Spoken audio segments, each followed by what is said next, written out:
कि जिस शख्स के पास इतना माल हो कि वो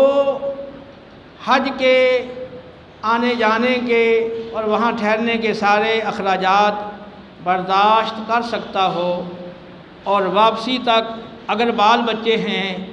तो उनके अखराजात को पूरा करने का भी उसके पास माल हो, तो ऐसे शख्स पर हज फ़र्ज़ है।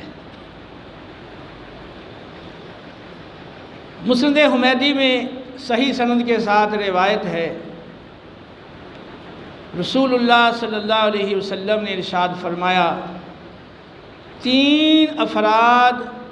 अल्लाह ताला की ज़मान में, अल्लाह की ज़मानत में, यानी अल्लाह की हिफाजत में हैं।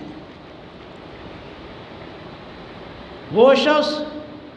जो मसाजिद में से किसी